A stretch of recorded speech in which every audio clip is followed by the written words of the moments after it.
Hello बच्चों, सभी लोगों को नमस्कार। आपके अपने चैनल कैट क्लासेस में सभी का स्वागत है। बेटा, अपना रनिंग चैप्टर है आइसोमेरिज्म। आइसोमेरिज्म में फर्स्ट पार्ट की हमने स्टडी की। ये पहला पार्ट था स्ट्रक्चरल आइसोमेरिज्म। स्ट्रक्चरल आइसोमेरिज्म में हम लोगों ने उसके सभी पार्ट की स्टडी की। पहला क्या है? चैन आइसोमेरिज्म, फिर positional isomerism, second functional isomerism, फिर मेटामेरिज्म एंड देन टॉटोमेरिज्म। ये मैं आपसे दावे के साथ में कहता हूं, कोई भी कंपटीशन हो, चाहे वो जेई हो, चाहे वो नीट हो, चाहे वो बोर्ड की एग्जामिनेशन ही क्यों ना हो, यदि आपने हमारे लेक्चर को पूरी तरह स्टडी किया है, साथ में यदि आपने प्रैक्टिस भी की है, जो क्वेश्चन प्रोवाइड किए गए हैं, तो आपका क्वेश्चन सॉल्व होगा और 100% करेक्ट भी होगा। It's my promise. लेकिन बेटा, मेहनत तो आपको ही करनी है। टीचर का काम क्या है? गाइड करना, पूरा सिलेबस देना, ये तो टीचर का काम होता है। साथ में यदि कहीं पर डाउट बनते हैं तो आप हमें कमेंट बॉक्स में डाउट जरूर लिखिए, हम आपके डाउट को सॉल्व करेंगे। ये जो अब हम स्टार्ट करेंगे आज से, ये आइसोमेरिज्म का सेकंड पार्ट है और सेकंड पार्ट में हम स्टडी करेंगे स्टीरियो आइसोमेरिज्म, जिसका भी पहला पार्ट होगा ज्योमेट्रिकल आइसोमेरिज्म। तो बेटा, स्टीरियो आइसोमेरिज्म क्या होती है हम आज देखते हैं, ठीक है ना। स्टीरियो आइसोमेरिज्म क्या है, इसकी हमें करेक्ट स्टडी करनी है। अच्छा, आपने स्ट्रक्चरल आइसोमेरिज्म में क्या पढ़ा था? स्ट्रक्चरल आइसोमेरिज्म में आपने स्टडी की कि जिन मॉलिक्यूल के मॉलिक्यूलर फॉर्मूला सेम है लेकिन स्ट्रक्चरल फॉर्मूले डिफरेंट होते हैं, जिनकी physical properties as well as chemical property या तो दोनों डिफरेंट है या एटलीस्ट एक तो डिफरेंट है ही, वहां पर आती है स्ट्रक्चरल आइसोमेरिज्म। लेकिन स्टीरियो आइसोमेरिज्म में क्या होगा? यहां पर molecular formula same, structural formula same, IUPAC name same, degree of unsaturation भी सेम है, लेकिन only and only one difference present here, और वो डिफरेंस क्या होगा? स्टीरियो केमिकल फॉर्मूला डिफरेंट होगा। अब बात ये आती है कि भाई स्टीरियो केमिकल फॉर्मूला क्या होता है? तो बेटा, जब स्ट्रक्चरल फॉर्मूला हम लिखते हैं, स्ट्रक्चरल फॉर्मूले में जो एटम्स हैं या ग्रुप ऑफ एटम्स हैं, इनका 3D में ओरिएंटेशन डिफरेंट डिफरेंट होता है। जैसे मान लो यहां पर हम देखते हैं, मान लो एक कंपाउंड हमने लिया यहां पर C डबल बॉन्ड C। क्या ये स्ट्रक्चर दिख रहा है कलर?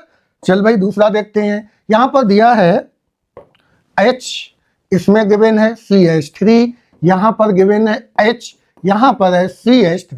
अब आप ध्यान से देखो तो दोनों H की डायरेक्शन सेम है, दोनों मिथाइल ग्रुप की डायरेक्शन सेम है। अब ये कंपाउंड का नेम क्या है? ब्यूटूइन, ठीक है ना।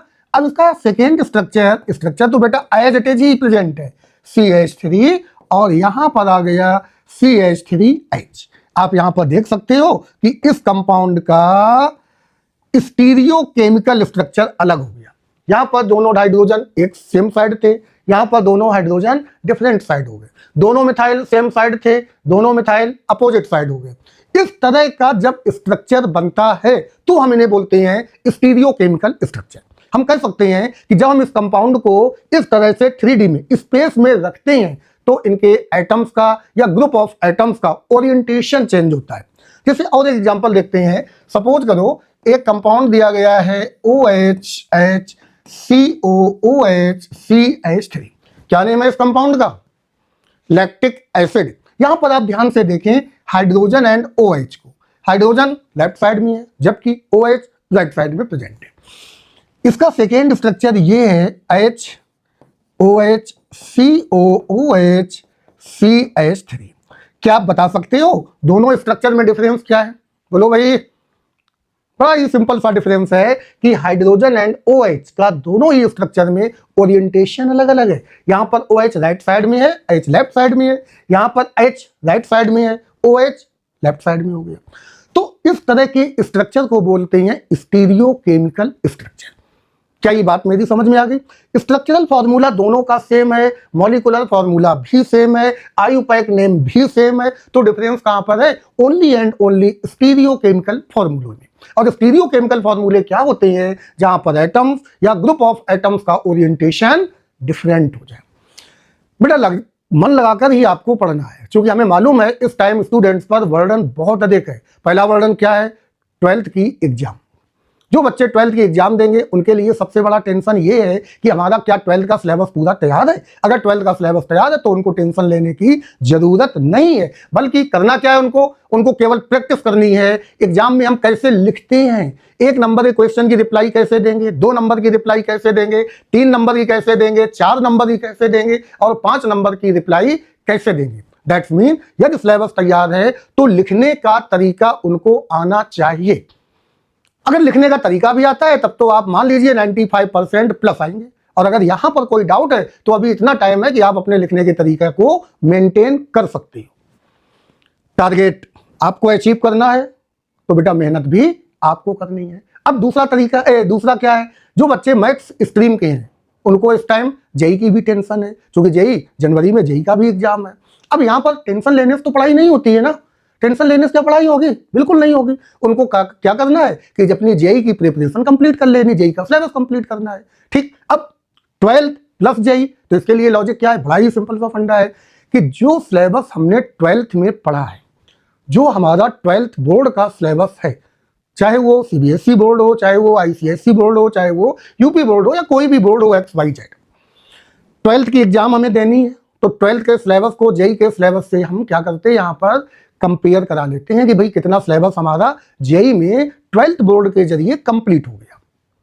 पहला काम तो ये है, जबरदस्त तैयारी कर लेती हैं 10 दिन तो हमारा 12th भी मेंटेन और जेई भी 12th के सिलेबस के अकॉर्डिंग मेंटेन हो गया।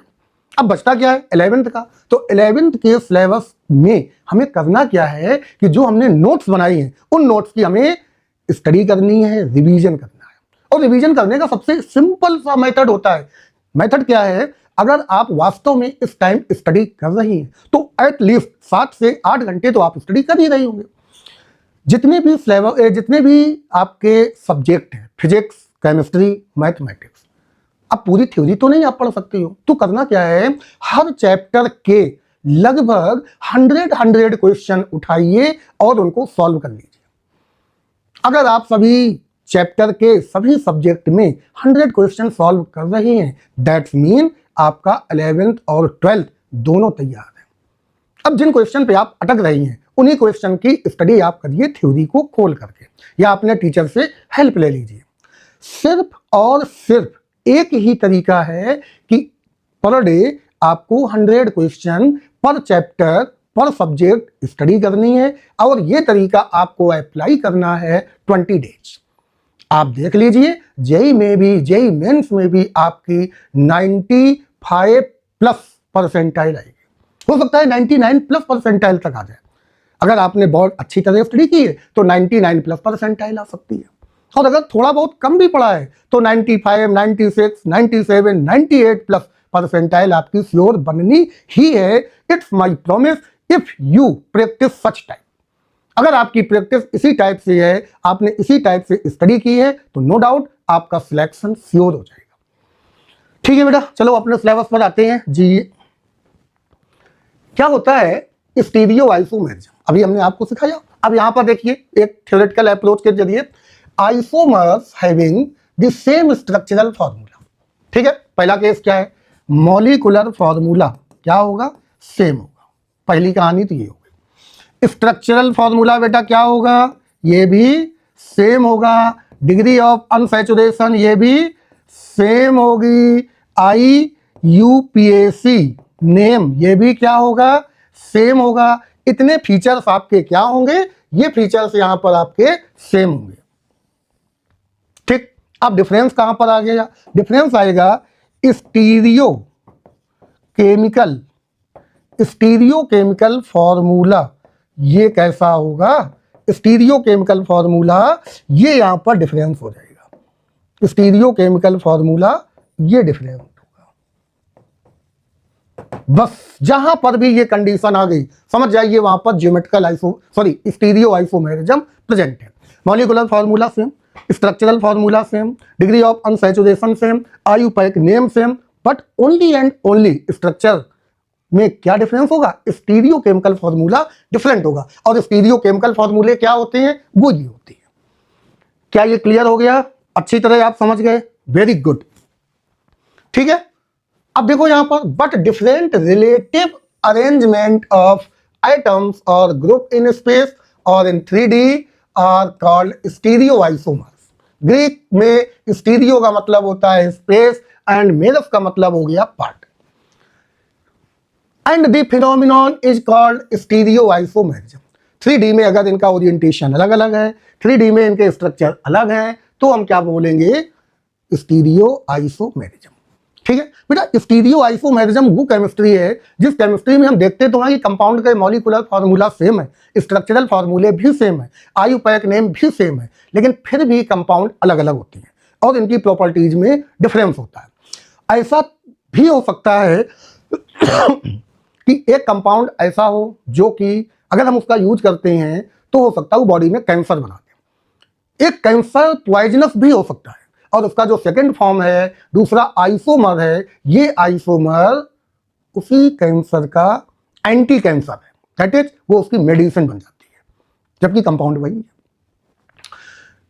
जैसे कि अगर हम बात करें ग्लूकोज की, तो glucose, D glucose, L glucose. D glucose हमारी बॉडी में डाइजेस्ट हो जाता है, लेकिन एल ग्लूकोज बॉडी में डाइजेस्ट नहीं होता है। एल ग्लूकोज एनिमल में डाइजेस्ट होता है, एनिमल अपने पेट में, स्टोमक में उसे डाइजेस्ट करते हैं, लेकिन ह्यूमन बॉडी एल ग्लूकोज को डाइजेस्ट नहीं कर पाती, केवल और केवल डी ग्लूकोज को ही क्या कर सकती है? उसको एडजस्ट करती है, उसको डाइजेस्ट करती है। जबकि ग्लूकोज तो वही है, मॉलिक्यूलर फार्मूला भी सेम है, स्ट्रक्चरल फार्मूला भी सेम है, आयुपैक नेम भी सेम है, लेकिन है क्या दोनों? Both are mirror image. दोनों एक दूसरे के क्या है? मिरर इमेज होते हैं। ये स्टीरियो केमिस्ट्री है। ठीक है, अगर हम इनको क्लासिफाइड करें तो स्टीरियो आइसोमर्स को क्लासिफाइड करते हैं 2 टाइप्स। तो स्टीरियो आइसोमर्स 2 तरह के हैं, एक कॉन्फिगरेशनल और दूसरा है कन्फर्मेशनल। कन्फर्मेशनल ये कंपाउंड होते हैं। कन्फर्मेशनल क्या होते हैं? जिनमें कार्बन कार्बन के बीच में सिंगल बॉन्ड होता है। अब 2 कार्बन है, दोनों के बीच में सिंगल बॉन्ड है। मान लेते हैं हमने मॉलिक्यूल के इस तरह से पकड़ा, ये है हमारा एक कार्बन, ये है एक कार्बन, एक ये कार्बन हो गया, एक कार्बन ये हो गया। आप जिस कार्बन को देख रहे हैं वो फ्रंट कार्बन और उसका अपोजिट बैक कार्बन। हम जिसे देख रहे हैं हमारे लिए फ्रंट कार्बन और आप दूसरा बैक कार्बन। जो आपका फ्रंट है वो हमारा बैक कार्बन हो गया। अब हम किसी एक कार्बन को 360 डिग्री में थोड़ा थोड़ा करके रोटेट करते हैं, तो जब हम रोटेट करेंगे तो डिफरेंट टाइप के स्ट्रक्चर यहाँ पर बनेंगे। ये जो स्ट्रक्चर हैं, ये डिफरेंट टाइप के जो बन रही हैं, इन स्ट्रक्चर की फिजिकल प्रॉपर्टीज और केमिकल प्रॉपर्टीज आपस में डिफरेंट नहीं होती हैं। फिजिकल प्रॉपर्टीज और केमिकल प्रॉपर्टीज सभी स्ट्रक्चर की क्या है? सेम होती हैं। जब ये सेम होती हैं, सारी प्रॉपर्टीज सेम है, तो क्या हम अलग अलग स्ट्रक्चर को रिजॉल्व कर सकते हैं? नहीं कर सकते हैं, क्योंकि कोई भी एक प्रॉपर्टी में डिफरेंस तो आना ही चाहिए। इसका मतलब ये ट्रू आइसोमेरिज्म नहीं है, इट इज फॉल्स आइसोमेरिज्म। इनके स्ट्रक्चर को हम रिजॉल्व नहीं कर सकते, ये नॉन रिजॉल्वेबल होते हैं, इनका सेपरेशन करना पॉसिबल नहीं होता है। जो दूसरे टाइप के होते हैं, ये होते हैं कॉन्फिगरेशनल इंटरकन्वर्टेबल होते हैं, और इनको हम रिजॉल्व कर सकते हैं, इनको हम सेपरेट कर सकते हैं। दैट्स मीन इनकी फिजिकल प्रॉपर्टीज अलग है, केमिकल प्रॉपर्टीज अलग है, और इनमें कहीं ना कहीं किसी एक प्रॉपर्टी में डिफरेंस जरूर होगा। ये फर्दर 2 तरह से क्लासिफाइड होते हैं, एक होती है ज्योमेट्रिकल आइसोमेरिज्म और दूसरी होती ऑप्टिकल आइसोमेरिज्म। ऑप्टिकल आइसोमेरिज्म में 2 तरह के पार्ट बनते हैं, एक होता है एनांशियोमर जो मिरर इमेज होते हैं, और वो दूसरे बनते हैं डायास्टीरियोमर जो नॉन मिरर इमेज होते हैं। ज्योमेट्रिकल में कोई भी स्ट्रक्चर मिरर इमेज नहीं होता है, all structures are non mirror image with respect to each other. तो इसका मतलब ये सभी क्या है? All these are diastereomers. Clear हुआ? ज्योमेट्रिकल आइसोमर्स में जो बनते हैं वो सभी डायास्टीरियोमर्स होते हैं। क्लियर हो गया ये पॉइंट? ओके, बढ़े आगे। अब देखो बेटा, इसमें थोड़ा सा समझाया गया है कि each different spatial arrangement of atoms which characterize a particular stereomer is called configuration. Each different special arrangement, अब हम स्टडी स्टीरियोमर्स की ही कर रहे हैं, ठीक है ना? इसमें देखो थोड़ा सा, each different spatial arrangement of atoms which characterize a particular stereoisomer is called configuration। Configuration क्या कहते हैं? जिसमें हम एटम का डिफरेंट टाइप से क्या करें? रीअरेंजमेंट करते हैं। Therefore stereoisomers have the same molecular structure but different configuration, जो कि अभी पीछे हमने आपको एग्जांपल दिया था। स्ट्रक्चर तो सेम है लेकिन कॉन्फ़िगरेशन 3D में अलग अलग होता है। Stereoisomerism is further divided into 2 parts. Number 1 configurational isomerism, second conformational isomerism. हमें स्टडी करनी है कॉन्फिगरेशनल आइसोमेरिज्म की। इसमें क्या है जरा देखते हैं। It is exhibit by those stereoisomer which can not be converted to each other without breaking of bonds. अब देखो, बिना बॉन्ड ब्रेक हुए ये आपस में कन्वर्ट नहीं होते हैं। अभी कैसे, अभी हम बताते हैं। They can be interconverted only by breaking and remaking of covalent bonds and not by rotation about sigma bonds. Sigma bond के रोटेशन से नहीं बनते, सिग्मा बॉन्ड के रोटेशन से क्या बनते हैं? कन्फर्मर्स बनते हैं। हम पढ़ क्या रहे? कॉन्फिगरेशन। कॉन्फिगरेशन में क्या है? कोई एक bond that is pi bond break होगा और फिर वो अगेन बनेगा जाकर, तब वो एक दूसरे में कन्वर्ट होते हैं। It is further divided into two parts, number 1 geometrical and second is optical isomerism. ठीक है, कॉन्फिगरेशनल क्या होते हैं? बिल्कुल हेजिटेट नहीं होना, एक लाइन में याद रखना। वो स्ट्रक्चर जो 3D में डिफरेंट ओरिएंटेशन में जिनके एटम्स प्रेजेंट है, पहला पार्ट। दूसरा पार्ट, जिनमें बॉन्ड ब्रेक हुए बिना दोनों आइसोमर्स एक दूसरे में इंटरचेंज नहीं हो सकते। जब तक पाई बॉन्ड टूटेगा नहीं तब तक वो दोनों एक दूसरे में इंटरचेंज भी नहीं हो सकते हैं। कैसे? अब देखते हैं। इस रिस्ट्रिक्टेड रोटेशन सिस्टम, एक सिस्टम होता है जिसे हम कहते हैं रिस्ट्रिक्टेड रोटेशन सिस्टम, RRS। जरा समझो बेटा ध्यान से। मान लो एक कार्बन ये है और एक कार्बन ये है, दो कार्बन हो गए। दोनों कार्बन के बीच में सिंगल बॉन्ड है। ठीक है, carbon carbon made by single bond that is sigma bond. अब हमने एक कार्बन को पकड़ लिया और दूसरे कार्बन को पकड़ के हमने रोटेट करना स्टार्ट कर दिया, तो सिंगल बॉन्ड के रिस्पेक्ट में क्या ये रोटेशन होगा? तो आप जवाब देंगे बिल्कुल सर होगा। जैसे सी सी, एक H और एक H, यहां पर भी CH H, एक H एक H। ठीक है, अब यहां पर देखना बेटा, ये जो सिग्मा बॉन्ड बना है, हम सिग्मा बॉन्ड बनाने के तरीके से देखते हैं। कार्बन कार्बन, इसमें एक सिग्मा बॉन्ड तो इस तरह के linear that is axial overlapping से बना है। बाकी हाइड्रोजन तो ये अलग अलग हो गए, एक हाइड्रोजन एक हाइड्रोजन एक हाइड्रोजन। सिमिलरली यहां पर भी हाइड्रोजन ये अलग अलग हो गए। ठीक, ये जो बॉन्ड यहां पर प्रेजेंट है, इस बॉन्ड को हम कौन सा बॉन्ड कहेंगे? सिग्मा बॉन्ड कहेंगे। अब हमने एक मॉली, अब ये है कैसा? ये तो बेटा एक्सियल है ना। कैसा है? एक्सियल। एक्सियल ओवरलैपिंग के जरिए सिग्मा बॉन्ड बनता है। एक कार्बन को पकड़ लिया, दूसरे कार्बन को रोटेट करना स्टार्ट कर दिया, तो जब हम दूसरे कार्बन को रोटेट करेंगे तो क्या यहाँ 360 डिग्री रोटेशन पॉसिबल है? बोलो 360 डिग्री, 360 डिग्री रोटेशन यहां पर पॉसिबल है। ठीक, क्यों पॉसिबल है? क्योंकि सिंगल बॉन्ड है। यहां रोटेशन सिस्टम प्रेजेंट है, रिस्ट्रिक्टेड रोटेशन सिस्टम प्रेजेंट नहीं है। क्लियर हुआ ये पॉइंट? ओके। अगर मान लो ये दोनों कार्बन कार्बन के बीच में सिंगल बॉन्ड की बजाय डबल बॉन्ड हो, कैसा बॉन्ड है? डबल बॉन्ड है। देखो, एक कार्बन ये है, एक कार्बन ये है, एक सिंगल बॉन्ड। सिंगल बॉन्ड हमेशा सिग्मा बॉन्ड होता है, सिग्मा बॉन्ड हो गया। ठीक, दूसरा यहां पर आ गया पाई बॉन्ड।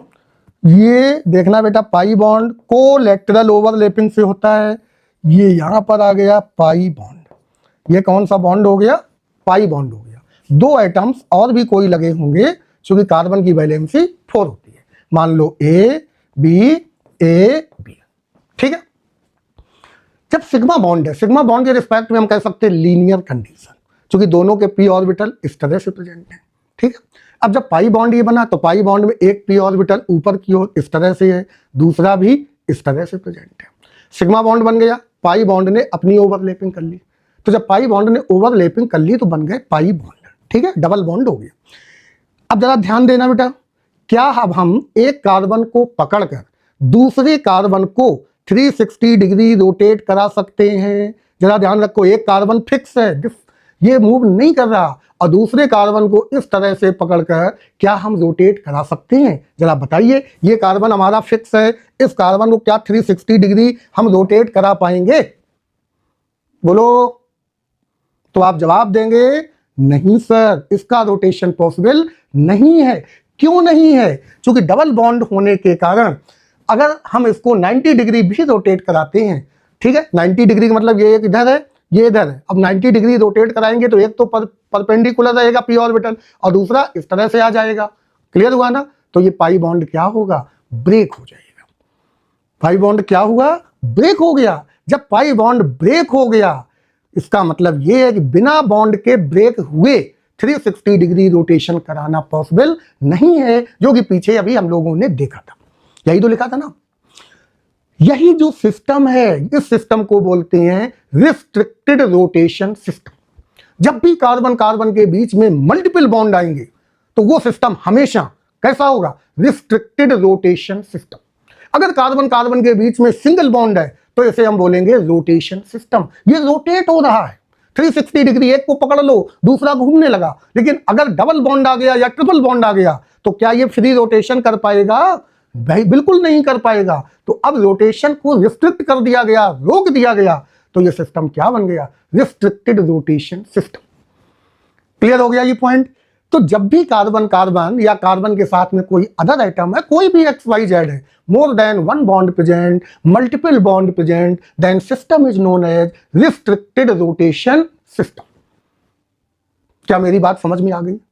फिर एक बार समझ लो, अगर दो आइटम के बीच में सिंगल बॉन्ड है तो ये सिस्टम कैसा है? रोटेशन। क्यों है? एक को पकड़ लो दूसरे को 360 डिग्री रोटेट कराते रहो, कोई दिक्कत नहीं है। जैसे मान लेते हैं एक किताब यहां लगा दी, एक बुक यहां लगा दी, एक बुक को हमने ये पकड़ लिया और दूसरी बुक को रोटेट कर रहे हैं, फटाफट घूम रही है क्योंकि सिंगल पेच लगा हुआ है। तो ये हो गया रोटेशन सिस्टम। अब यहां जो बुक है, इस बुक में हमने दो पेच लगा दिए, एक इधर लगा दिया, एक इधर लगा दिया, दो पेच हो गए। इस बुक में भी दो पेच लगा दिए। समझ रहे हो ना? अब जब दो पेच लग गए, इस तरह के दो हमने वहां पर पेन फिट कर दिए, क्या अब एक बुक को हम पकड़ के फिक्स कर दें और दूसरी बुक को क्या 360 डिग्री रोटेट करा पाएंगे? तो आप क्या कहेंगे? नहीं रोटेट होगी सर। अगर रोटेशन नहीं हो रहा है तो ये सिस्टम कौन सा हो गया? Restricted rotation system. क्लियर हुआ? If between two atoms double bond और triple bond present, then system is known as restricted rotation system. और यहां पर रोटेशन सिस्टम में अगर हम रोटेट कराना ही चाहते हैं तो कौन सा बॉन्ड ब्रेक होगा? पाई बॉन्ड ब्रेक होगा। सिग्मा बॉन्ड तो अपने एक्सिस पर प्रेजेंट है, सिग्मा बॉन्ड तो ब्रेक होगा नहीं। सिग्मा बॉन्ड भी ब्रेक हो गया तो फिर ये या तो फ्री रेडिकल बनेंगे या आयंस बनेंगे। तो पाई बॉन्ड ब्रेक हो जाएगा और जब पाई बॉन्ड ब्रेक होगा तो जितना चाहो उतना रोटेट करा दो। क्लियर हो गया? तो अगर मल्टीपल बॉन्ड है दो बिटवीन टू कार्बन के तो इस सिस्टम को बोलते हैं रिस्ट्रिक्टेड रोटेशन सिस्टम। अब देखो यहां पर क्या लिख रहा है? An alkene C double bond C bond is made of sigma and pi bonds. A pi bond is made by sidewise overlapping or unhybridized pi orbital of two carbon atoms above and below the plane of the two carbon atom. ये above हो गया और ये below हो गया। If one of the carbon atom is rotated through 90 degree, अगर ये इनमें कोई भी एक कार्बन 90 डिग्री रोटेट होता है, orbitals will no longer overlap and pi bond would break. तो पाई बॉन्ड क्या होगा? ब्रेक हो जाएगा। Which requires 25 kilo joule per mole of energy. कितनी एनर्जी चाहिए? 25 kilo joule per mole energy की रिक्वायरमेंट है। Hence rotation around C double bond C bond is not free but restricted. Free नहीं है लेकिन कैसा है? रिस्ट्रिक्टेड है। Due to this restricted rotation the relative position of atoms और groups attached to the carbon atoms of the double bond get fix. इसी कारण दोनों कार्बन की पोजीशन फिक्स हो जाती है डबल बॉन्ड होने के कारण, पाई बॉन्ड होने के कारण, which results in the formation of two distinct isomers called geometrical isomers. इसी कारण दो अलग अलग टाइप के स्टीरियोकेमिकल स्ट्रक्चर बनते हैं और इन्हीं स्ट्रक्चर को बोलते हैं जियोमेट्रिकल आइसोमर्स। जरा और देखते हैं। मान लो ये आपने लिया C double bond C AB, ठीक है, दूसरा भी ले लिया AB। ओके बेटा ध्यान से देखो। अब यहां पर इसका जब हम दूसरा स्ट्रक्चर ले रहे AB और ये हो गया B A हो गया, ठीक है। ये दो स्ट्रक्चर बन रहे हैं। जब दो एटम सेम साइड होते हैं तो हम इसे पढ़ते हैं सिस। इसका मतलब ये वाला मॉलिक्यूल कैसा हो गया? ये हो गया सिस, ठीक है। और दूसरा किस फॉर्म में आ गया? ये हो गया ट्रांस, क्योंकि दोनों में ये एटम किस पोजीशन पर हैं? ये अपोजिट पोजीशन पर हो गए। इन दोनों में इंटरचेंज होने के लिए आपस में कितनी एनर्जी चाहिए? 25 किलो जूल पर मोल की एनर्जी की रिक्वायरमेंट है। कितनी एनर्जी रिक्वायरमेंट है? 25। इसका मतलब जब इतनी एनर्जी मिलेगी तो पहले क्या होगा? ये वाला बॉन्ड, भाई फ्री रोटेशन तो है नहीं, रिस्ट्रिक्टेड रोटेशन सिस्टम है, पहले ये बॉन्ड ब्रेक होगा, ब्रेक होने के बाद में फिर ये 90 डिग्री रोटेट होगा और इसके बाद में फर्दर पाई बॉन्ड बनेगा जाकर के, तब ये स्ट्रक्चर बनेगा। तो अगर एक बॉन्ड पहले टूट रहा फिर बन रहा तब दूसरा स्ट्रक्चर बनता है, तो ऐसे केस में इन स्ट्रक्चर को क्या बोलते हैं? Stereo isomers. Stereo isomers. और अभी हम इनको पढ़ेंगे आगे geometrical isomers. Got it? Clear हुआ? रिस्ट्रिक्टेड रोटेशन सिस्टम यदि प्रेजेंट है तो वहां पर कॉन्फिगरेशनल आइसोमेरिज्म प्रेजेंट होगी। बढ़ जाएंगे?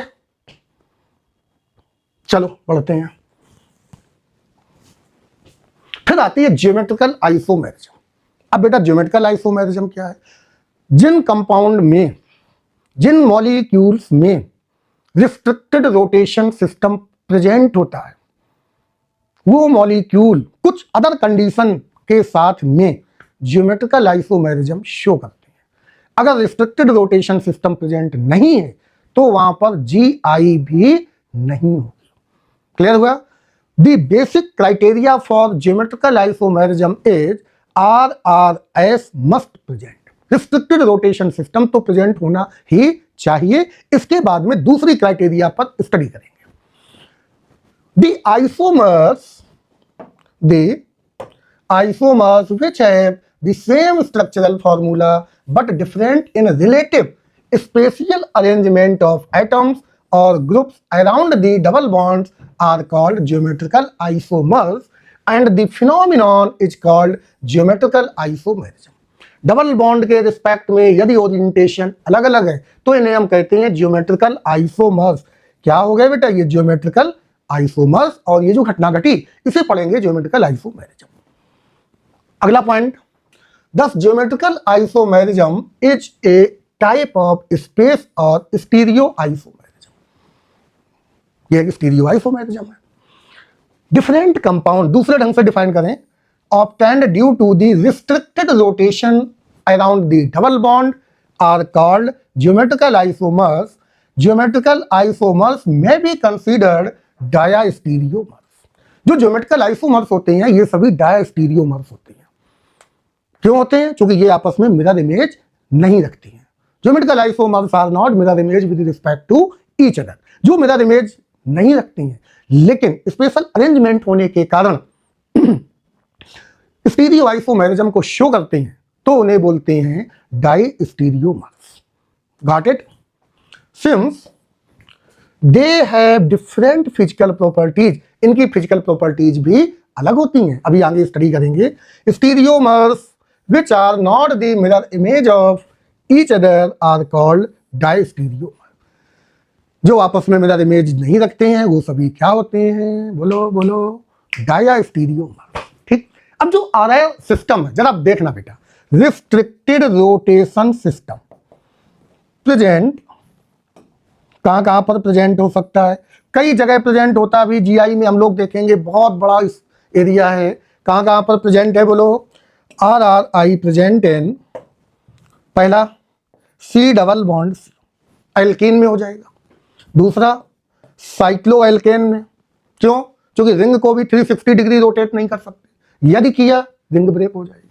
तो रिंग का ब्रेक होना फिर पुनः बनना, तभी तो दो स्ट्रक्चर मिलेंगे जो आपस में इंटर कन्वर्टेबल हैं। तो बॉन्ड का टूटना फिर बनना, यही तो जीआई की कंडीशन है। ठीक। तीसरा देखो, C डबल बॉन्ड एन, फिर मल्टीपल बॉन्ड आ गया है, एन डबल बॉन्ड एन, फिर। तो इस तरह से कई एक फंक्शनल ग्रुप हैं जिन फंक्शनल ग्रुप में क्या प्रेजेंट है? मल्टीपल बॉन्ड है। अदर कंडीशन और भी हम एक पढ़ेंगे, उस कंडीशन के अकॉर्डिंग अगर वो दोनों कंडीशन मैच कर गई तो जीआई प्रेजेंट होगा, अदरवाइज जीआई प्रेजेंट नहीं होगा। पहली कंडीशन क्या है? RRS must present. ठीक है ना? नेक्स्ट पार्ट में आते हैं, जीआई इन एल्केन। अब देखो बेटा स्टेप बाय स्टेप चलते हैं। ठीक है? कंडीशंस क्या है देखो ध्यान से। कंडीशंस, पहली कंडीशन क्या है? RRS मस्ट प्रेजेंट, ये तो श्योर प्रेजेंट होना ही चाहिए। रिस्ट्रिक्टेड रोटेशन ये तो सभी जीआई में है, कहीं पर भी हम लोग पढ़ें, पहली कंडीशन तो लर्न कर लो, RRS मस्ट प्रेजेंट। दूसरी कंडीशन क्या है, double bonded carbon atom, double bonded carbon atom, carbon atoms must contain two different atoms or group of atoms individually।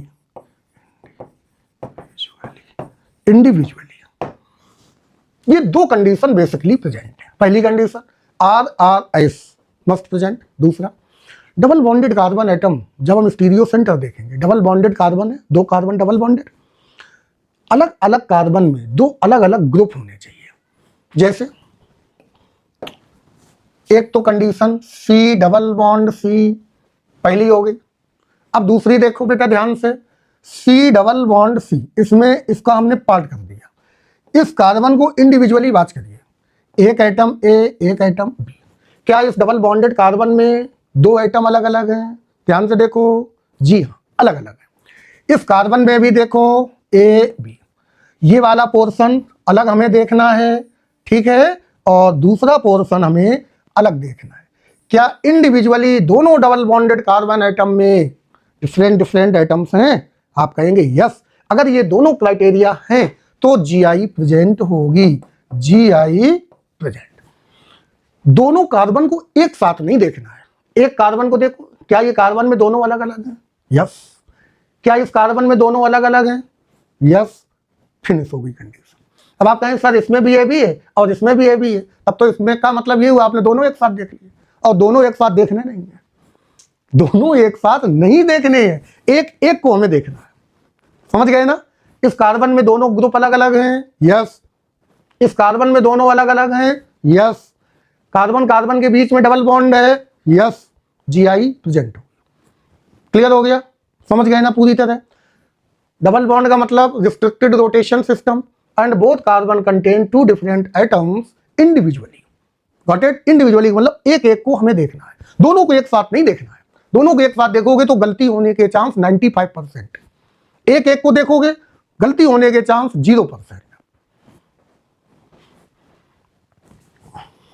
अब देखते हैं यहां पर, जैसे चलिए क्वेश्चन के जरिए देखते हैं, विच ऑप्शन शो GI। चलो बेटा, option A C double bond C BB, option B AB C double bond C BB, option D AB C double bond C AB and option D all. चलो बेटा, किसका correct answer होगा?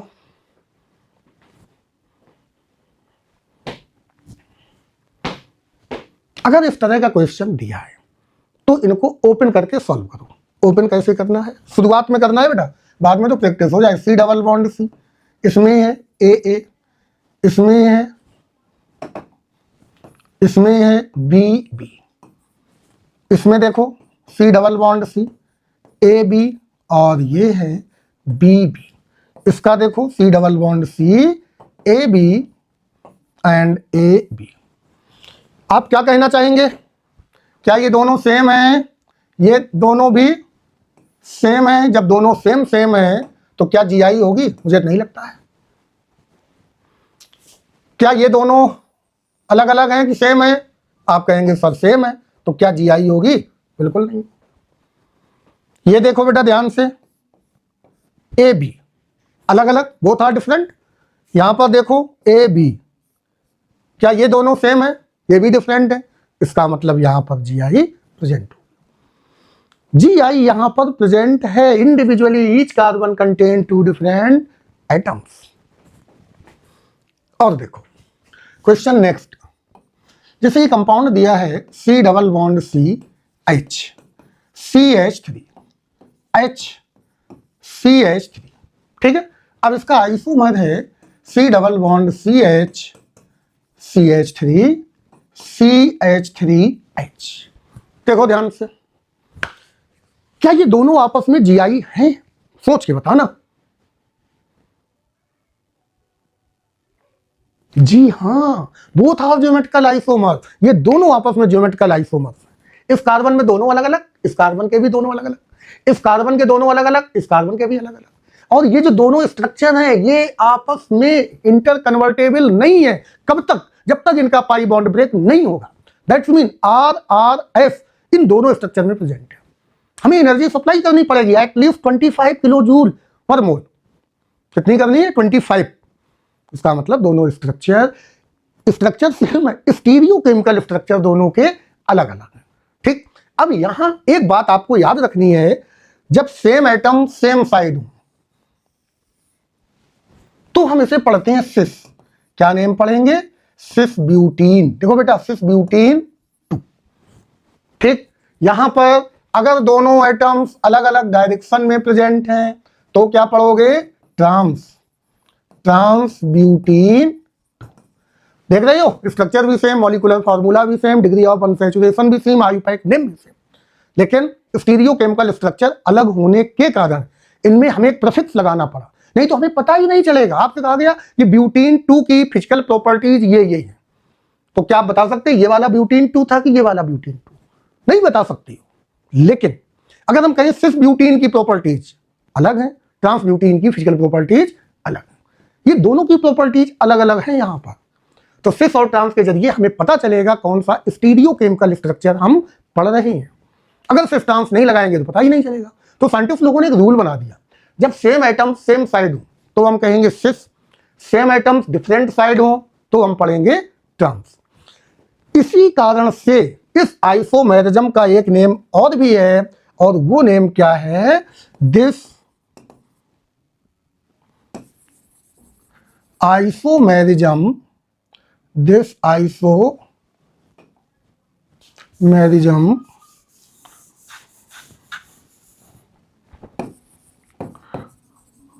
This isomerism is also known as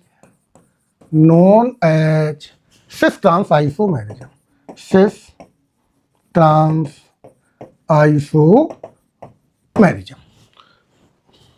इसी कारण से इस isomerism का एक नेम और है जिसे हम पढ़ेंगे सिस ट्रांस आइसोमेरिज्म।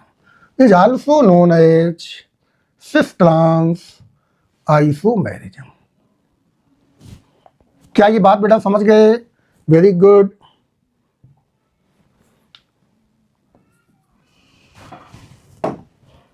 सिस ट्रांस आइसोमेरिज्म, तो ज्योमेट्रिकल आइसोमेरिज्म का एक नेम और भी है जिसे हम कहते हैं सिस ट्रांस आइसोमेरिज्म। चलो और एक दो क्वेश्चन देखते हैं।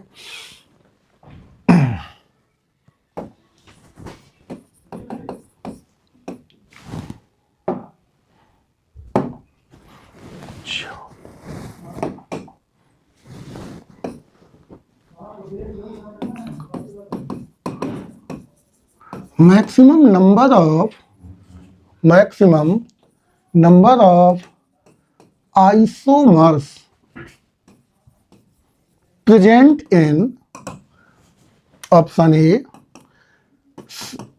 F2 C double bond C, ऐसे नहीं, C2 FCl Br I, option B C2 F2 Cl Br, option C C2 FCl3 and option D CBr4। कौन सा ऑप्शन करेक्ट है? किसमें आइसोमर मैक्सिमम प्रेजेंट होंगे? Maximum number of isomers present in C2FCl Br I, C2F2 Cl Br, CBr। सोचो।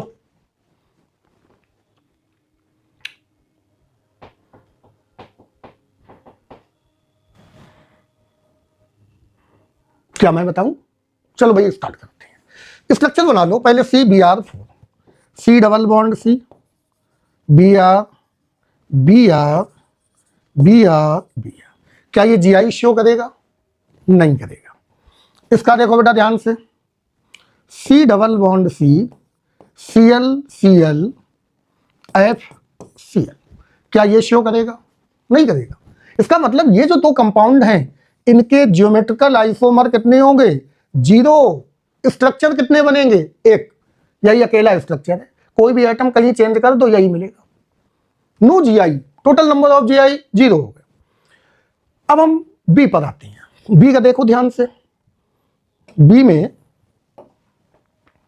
जैसे ये structure लिया इसका, तो ये है, एक तो है C double bond C, Cl Br F। क्या ये GI शो करेगा? नहीं करेगा। ये स्टीरियो आइसोमेरिज्म को शो नहीं करेगा। क्यों नहीं करेगा? क्योंकि यहां पर दोनों एटम कैसे हैं? Same atom.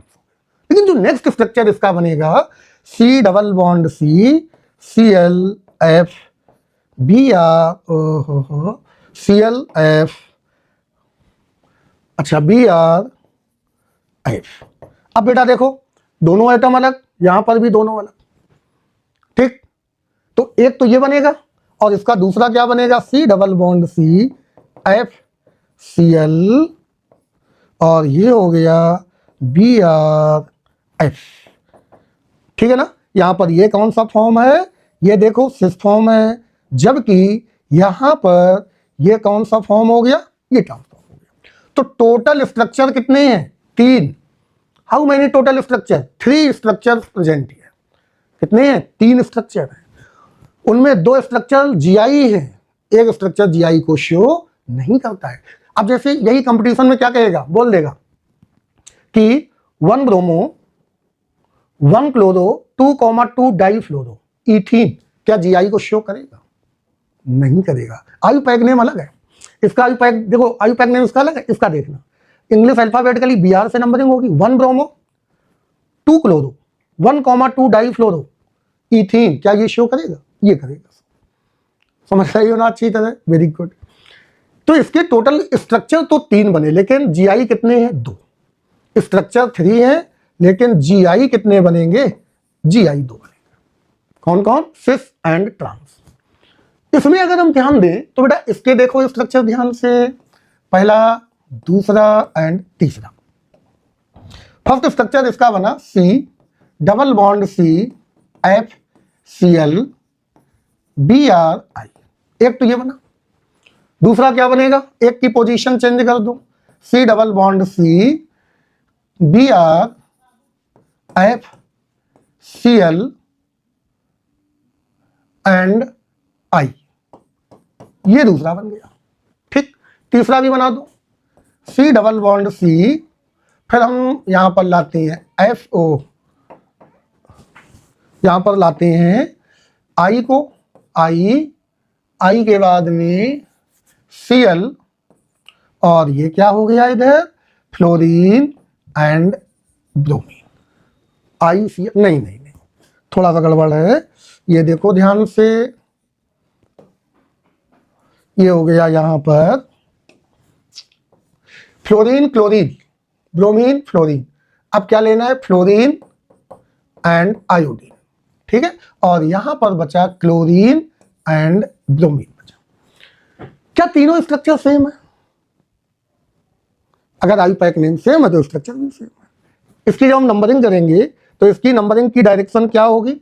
Br 1 2 1 bromo 2 chloro 2 फ्लोरो 1 आयोडो इथीन। इसकी नंबरिंग होगी इधर से 1 2 1 ब्रोमो, और देखो बेटा फ्लोरो भी 1 पर आ गया, यहां फ्लोरो 2 बेटा। इसमें देखो 1 2, ठीक है। इसमें है 1 ब्रोमो 1 क्लोरो, और यहां पर क्लोरीन 2 बेटा, 1 ब्रोमो 1 क्लोरो। तो 3 डिफरेंट स्ट्रक्चर है, इन तीनों के आयुपैक नेम अलग है। अब इनके क्या बनेंगे? इसका बनेगा स्टीरियोमर्स, तो ये हो गया क्लोरीन फ्लोरीन, और ये हो गया ब्रोमीन आयोडीन। इसी तरह इसका भी बनेगा, इसका भी बनेगा। तो टोटल कितने बनेंगे? 6 बनेंगे जाकर। 6 ज्योमेट्रिकल आइसोमर्स, 3 पेयर होंगे, लेकिन ज्योमेट्रिकल आइसोमर्स कितने होंगे? 6 बनेंगे जाकर। Got it? क्लियर हुआ? GI वही स्ट्रक्चर शो करते हैं जो प्लेनर होते हैं, एक इंपॉर्टेंट की पॉइंट याद रखो, planar structures show GI if back to conditions, पिछली जो दो कंडीशंस हैं, back conditions fulfil, back conditions complete, back condition follow. अगर पिछली दोनों कंडीशन फॉलो हो रही तो वो प्लेनर मॉलिक्यूल होगा जो ये स्ट्रक्चर को शो करेगा। अब बेटा समझो, इस पॉइंट को नीट ने भी क्वेश्चन डाला है और जेई ने भी डाला है इसी पॉइंट पर। क्या है point? C double bond C, मान लो ये H है और ये CH3 है, यहां पर देखो H और ये मान लो CH3, ठीक है। जो एटम सेम साइड है, चाहे वो सेम हो चाहे वो डिफरेंट हो, ये नहीं देखना है, चाहे वो सेम हो चाहे वो डिफरेंट हो। जैसे यहां पर ये दोनों एटम हमारे सेम साइड प्रेजेंट है, ठीक है, ये देखो ध्यान से, both atoms present same side. इन दोनों के बीच की लेंथ, इनके बीच की लेंथ को हमने एक नाम दे दिया L1। क्या है नेम? L1, ठीक है।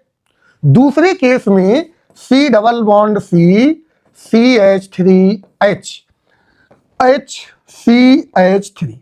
अब बेटा ये जो दोनों हाइड्रोजन हो गए या जो एटम वहां पर सेम साइड में थे, वो किस साइड में हो गए? अपोजिट साइड में।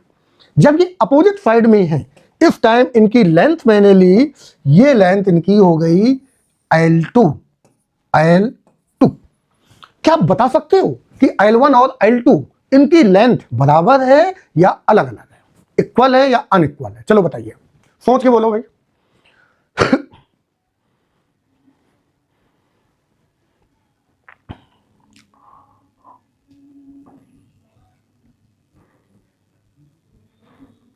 मुझे नहीं लगता सेम है, दोनों की लेंथ अनइक्वल है। L1 is not equal to L2।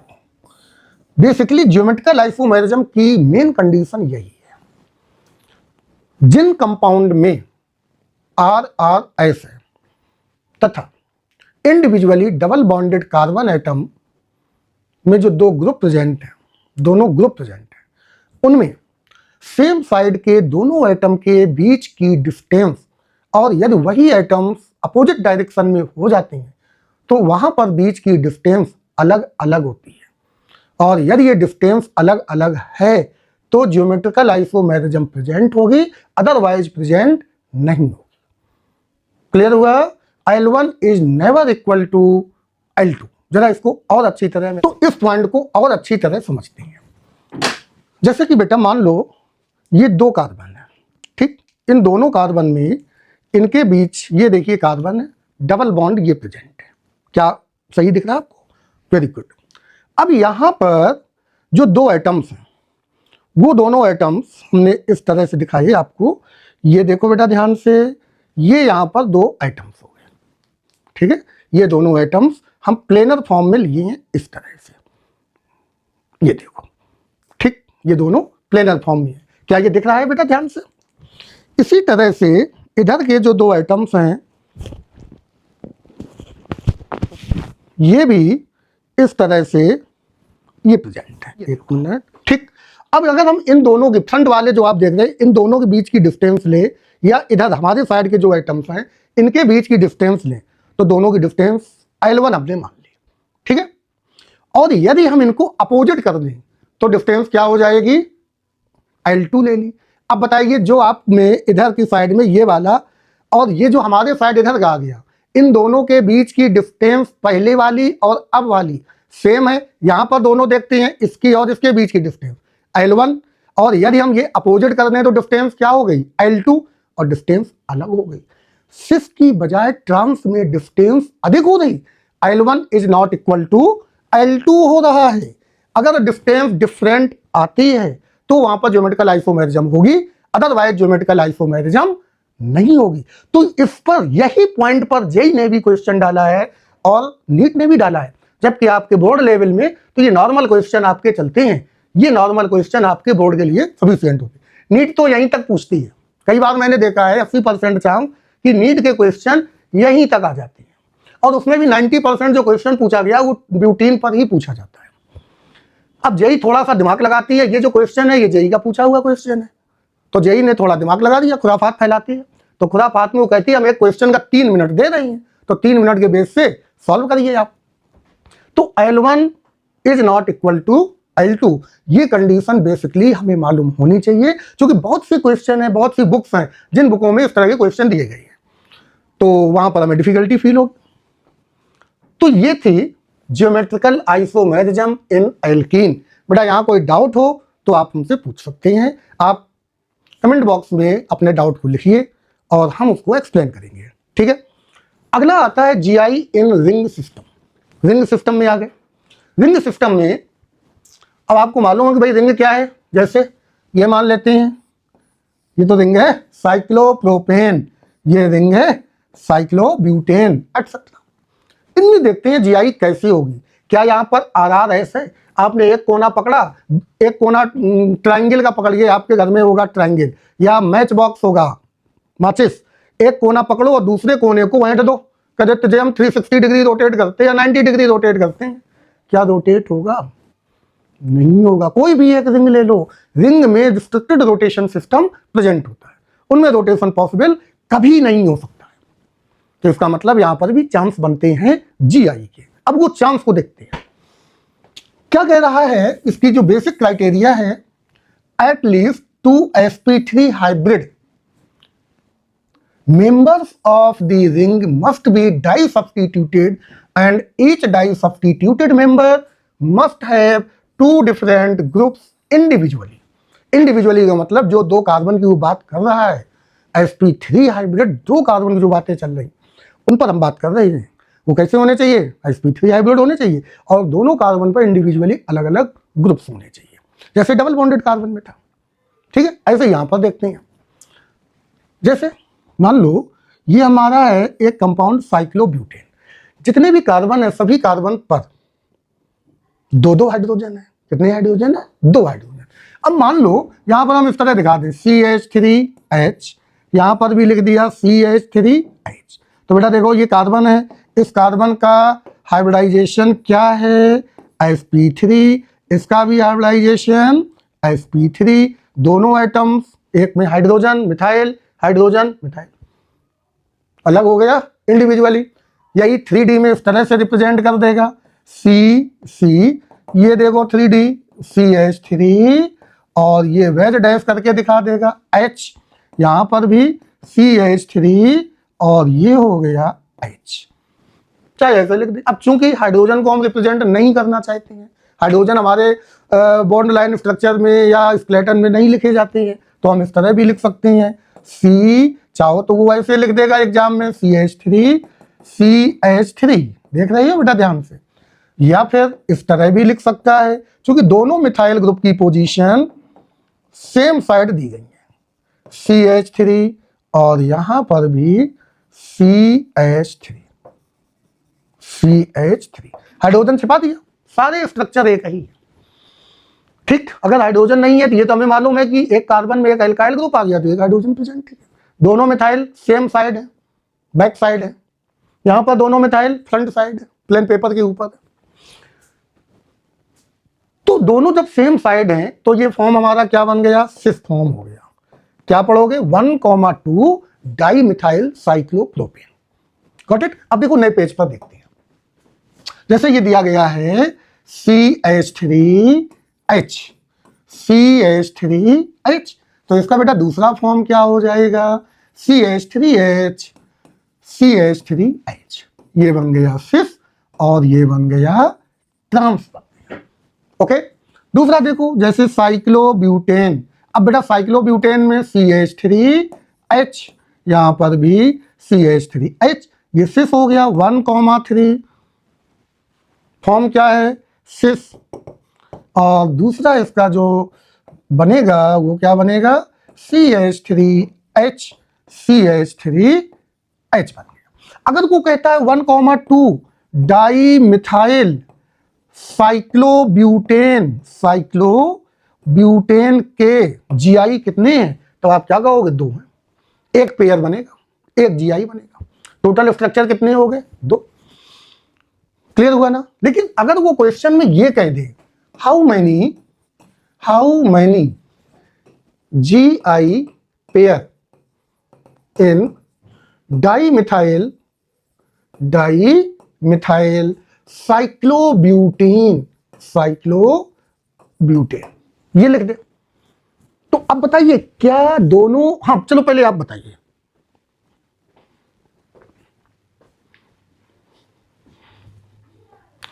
क्या दोनों मिथाइल की पोजीशन को मेंशन किया गया है? नहीं किया गया। तो आप क्या कहेंगे? No sir. नहीं है ना? क्यों नहीं? देखो ध्यान, जैसे पहला स्ट्रक्चर GI पूछा है ना, तो बेटा क्या क्या हो सकता है? CH3H, दूसरा CH3H, 1,2। ठीक, अब दो, एक मिथाइल ऊपर है, एक मिथाइल नीचे है, तो ये तो बन गया ट्रांस। और दूसरा इसका क्या बनेगा? सिस फॉर्म, HCH3CH3H, ये हो गया सिस फॉर्म। एक पेयर 1,2। दूसरा पेयर बेटा क्या बनेगा? HCH3CH3H, ये ट्रांस है। और बताइए कौन सा है? 1,3 में आ गया ये। और यहां पर भी CH3H और HCH3,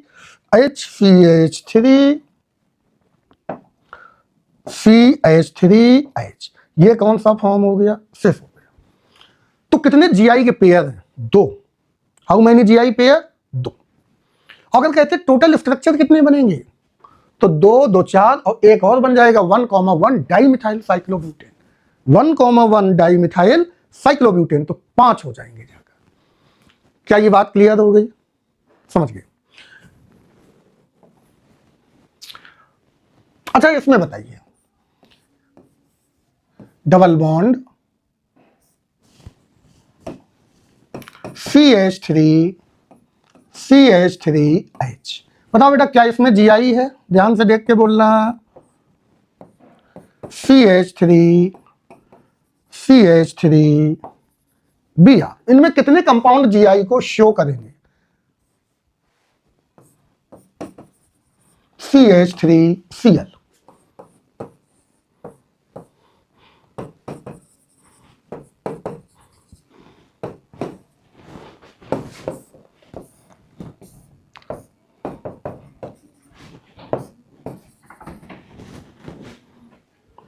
how many compounds show GI?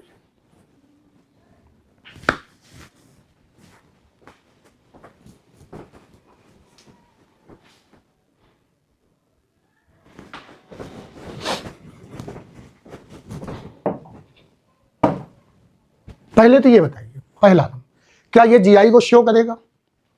Yes और no?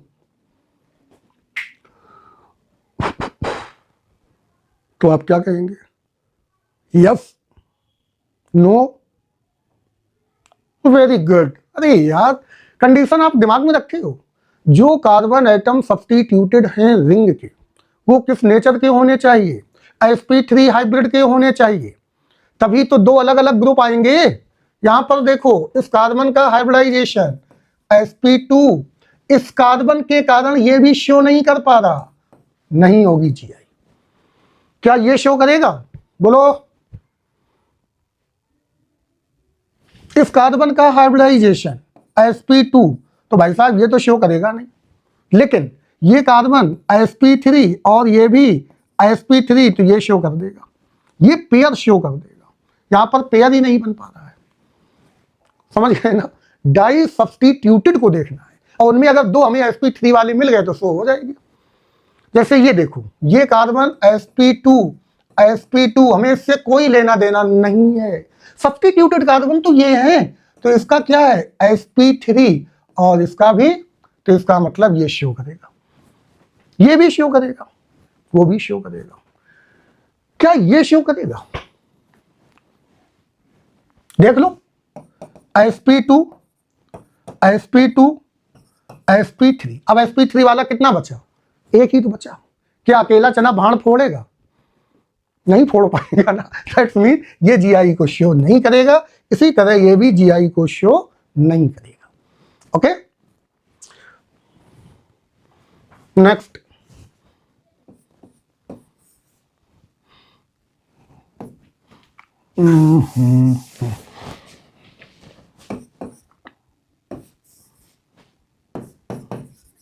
CH3 Br NH2 C2H5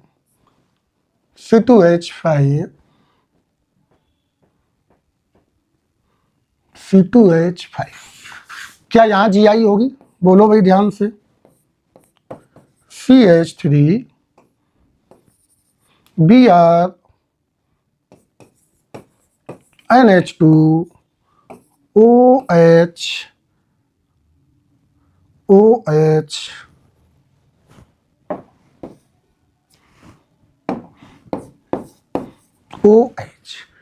आपको बताना है कहां कहां GI प्रेजेंट है।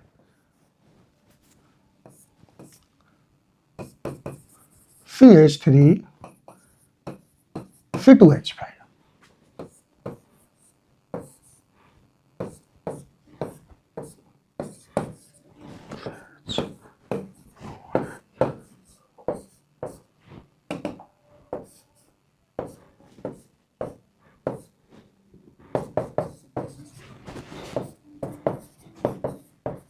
चलो बेटा इधर बताइए किसमें किसमें GI है, या होमवर्क में डालो, आप थोड़ी और स्टडी करो।